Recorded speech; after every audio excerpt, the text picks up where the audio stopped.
This the true fight fans world title fight. But you don't need to be a pugilistic aficionado to enjoy Antonio Margarito and Kermit Cintron. Two all-offense battlers, and they are set to define their careers.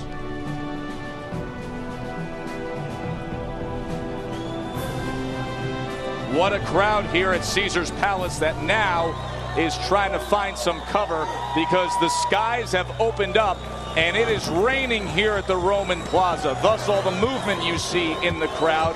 But the ring is covered and it is dry.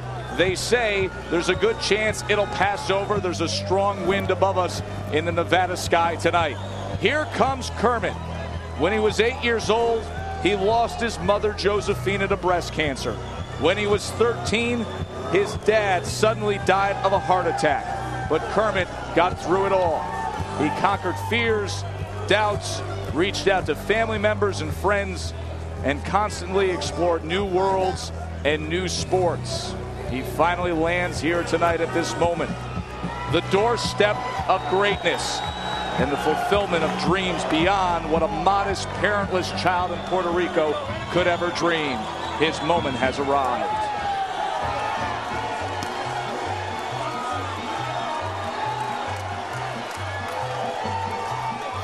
And the festive tone has started. The Mexican fight fans ready to rally for their man, the WBO champion of the world, Antonio "Tony" Margarito. Ring Magazine's #1 welterweight. ESPN.com, Dan Rayfield's second-rated welterweight. And a man who's 5-1 in world title fights. He also has faced heartbreak in his past. His dear brother was murdered by a Tijuana gang, and it happened the day before one of Tony's fights. He fought on and won.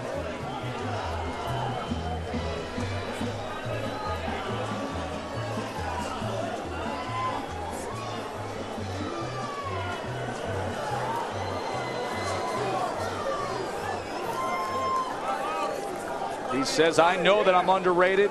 He's the heaviest Mexican champion out there.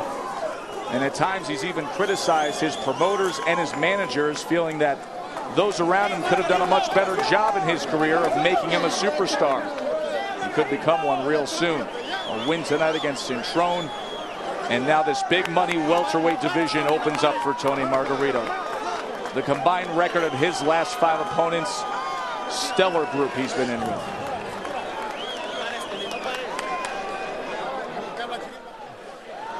Kermit Cintron's biggest weapon is his right hand, and he's coming off a 9-month layoff because of surgery needed on it. Does that alter the fight plan in any way, or is it still bombs away for Kermit, Teddy? Well, #1 for Cintron, you want to stay undefeated, move a step closer to a title, time the uppercut. Margarito, he drops his hand to throw the uppercut. So as he does, you time him with either a straight right or a left hook, depending on which side he throws the uppercut. #2, don't half step it. Actually, in this case, don't half jab it. Get full extension on your left, or he will be able to time you with his right hand. #3, what's good for the goose, good for the gander. We talked about how you can time him when he throws the uppercut, but also when you are inside, you must not lay your head in the middle straight, or you will eat the uppercut instead of catching him. And as for the champ, the fight plan for Tony Margarito. For Margarito, to keep this title, #1, dip the shoulder to throw the uppercut. We were just talking about that on the other side. You have a habit of dropping your hand to throw that punch, and you expose yourself to get beat to the punch. Drop your shoulder down, not your hand. #2, don't square up. You sometimes allow your feet to get parallel and close. Keep your right foot back. Don't let it fall in, or you will give too much punching area to the bigger banger, Cintron. And #3, right over the left. That would be your right hand over the jab. He has a habit of throwing only half a jab. We just talked about it, not fully extending it. That will allow you to get close enough to time him with a right as he begins his left. For the official introductions of our world title main event, here's Jimmy Lennon Jr. and gentlemen, we welcome you to the legendary home of champions, Caesars Palace in Las Vegas, Nevada, for the featured bout of the evening, brought to you by Main Events and Top Rank Incorporated in association with Caesars Palace and the undisputed king of beers, Budweiser.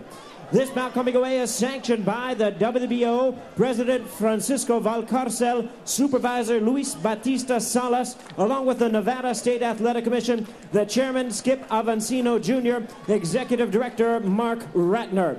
Our judges scoring this bout from ringside, Dwayne Ford, Patricia Morse-Jarman, and Michael Pernick. Introducing our third man in the ring, the referee in charge of the action, Kenny Bayless.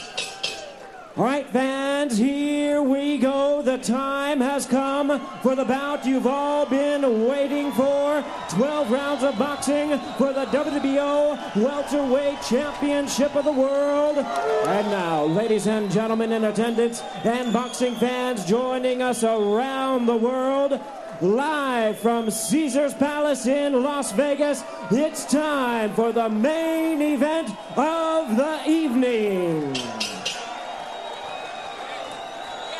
Introducing to you first on my right, fighting out of the red corner, entering the ring wearing red, white, and blue trunks, fighting out of Reading, Pennsylvania, by way of Carolina, Puerto Rico.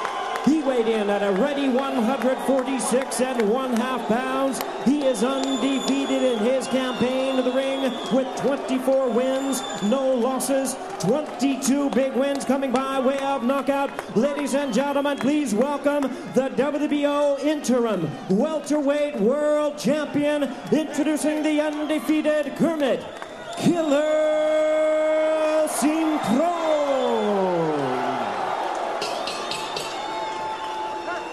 And his opponent across the ring, the current defending world champion on my left, fighting out of the blue corner, wearing black trunks with silver trim, hailing from and representing Tijuana, Baja California, Mexico.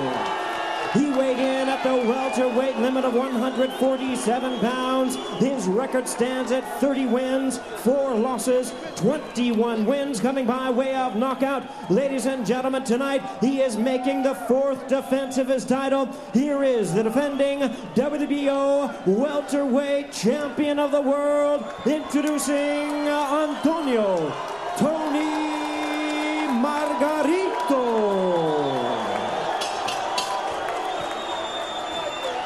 Once again, it's Kenny Bayless, our referee in charge, now to give instructions. 12 rounds of championship boxing is scheduled.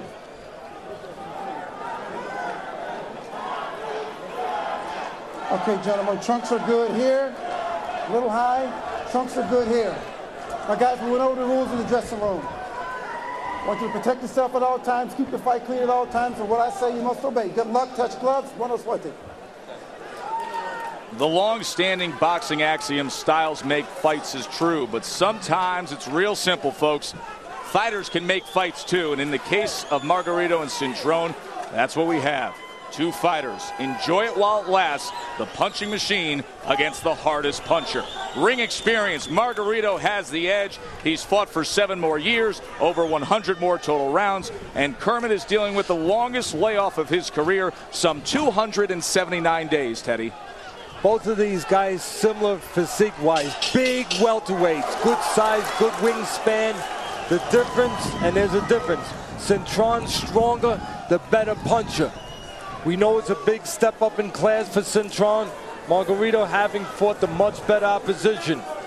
We also know that Margarito has been on the floor early in fights. He's gotten off the floor to win. That's the sign of a champion, but he's been on the floor early in fights. He's got to be alert with Cintron, who's a power puncher, and I wouldn't be surprised if Cintron is aware of that knowledge. I'm sure he is. If he doesn't look to start a little fast, maybe see if he can take advantage of Margarito, where he's been vulnerable early on. That was what everybody talked about. Tried to come with the right hand. Exchange there, went to the body, traded lefts. Who will use their size better? That, I think, is a question that will go a long way in determining who wins this fight. Both great sides, we just said it, as welterweights. Who's going to use that reach? Who's going to control that range?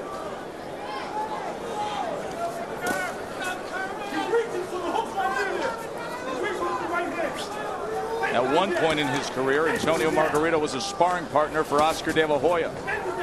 Now he would be viewed as big trouble for Oscar if they were to ever meet. As you said very well, Joe, one of the big differences in the punch stats, the ratio of punches. Margarito very high in that area. Volume guy. But Cintron makes up for it with quality, but most importantly, with effect. He punches with power. He looks to knock you out.